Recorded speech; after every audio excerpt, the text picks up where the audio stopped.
यहाँ पर देखिए, आज मैं प्रस्तुत हूँ आप सबके सामने क्लास 10वीं परीक्षा के हिंदी के कुछ महत्वपूर्ण प्रश्न, जिसमें हमारे छात्रों ने महत्वपूर्ण प्रश्नों को केवल याद करके 100 में से 99 नंबर प्राप्त करे और बहुत ही आसानी के साथ। तो इसका हम यहाँ पर पहला स्लाइड लेकर उपस्थित हैं। बाकी आप सबको अच्छा लगे तो आप बताइएगा कि आपको ये प्रश्न कैसे लगे, और आप आगे भी चाहते तो कमेंट कर हमें ज़रूर बताएं। तो देखिए, पहला प्रश्न है, कवि परिचय पद्य में से पूछा जाता है। तो सूरदास या तुलसीदास का जीवन परिचय है, उनमें से आपको एक प्रश्न जरूर मिल जाएगा। दूसरा गद्य में से आता है तो मल्लू भंडारी या जयशंकर प्रसाद का आप याद कर लीजिए। 100% आपको पेपर में मिल जाएगा 2025 MP बोर्ड की परीक्षा में। तीसरा आपका जो पत्र आता है औपचारिक या अनौपचारिक, तो TC वाला और बुक बैंक वाला आप याद कर लीजिए, और अवकाश वाला भी याद कर लीजिए।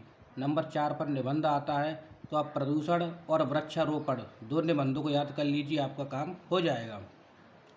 पांचवा प्रश्न, जो कि कृतिका में से 2 प्रश्न आती है, उनमें से हमने गैंगटोक को मेहनत का बादशाह का शहर क्यों कहा जाता है, ये दिया है।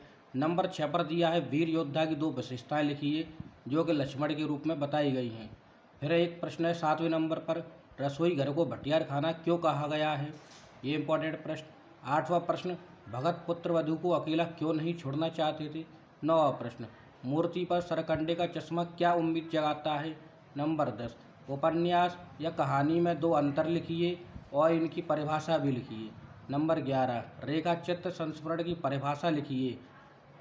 नंबर 12, रिपोर्टाज क्या है, 2 नंबर में ये पूछे जाते हैं। अगला है 13वें नंबर पर, दोहा या चौपाई छंद की परिभाषा लिखिए। तो आपको दोनों छंदों को याद करना है। यहाँ पर 14 नंबर पर है मानवीकरण और अतिशयोक्ति अलंकार, ये आपको दोनों को याद करना है। तीसरा है, इसमें अगला प्रश्न है अनुप्रास या वीर रस की परिभाषा, तो आपको अनुप्रास अलंकार और वीर रस परिभाषा दोनों याद करना है। विभाव किसे कहते हैं, मुहावरे का अर्थ क्या होता है, इसकी परिभाषा लिखिए। तो आप इस प्रकार इन सभी 16 प्रश्नों को याद कर लेंगे तो मुझे विश्वास है मैं इसकी 5 स्लाइड लेकर आऊँगा। 5 स्लाइड में आपको पूरा हिंदी का पेपर आ जाएगा, यहाँ से एक भी प्रश्न बाहर नहीं जाएगा। हमारे छात्रों का भी दावा है 2000 इसमें ये परीक्षा हुई थी, तो इसमें एक भी प्रश्न बाहर नहीं हुआ। हमारे बच्चों ने 99, 98 अच्छे नंबर प्राप्त हुए।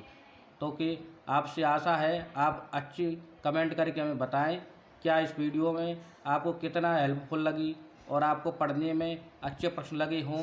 कमेंट करें और लाइक करके हमें बताएं। बाकी आप लोगों की क्या इच्छा है आगे कौन से प्रश्न की, बाकी मैं तो 5 स्लाइड लेकर आऊँगा, आप बता दीजिएगा। Thank you.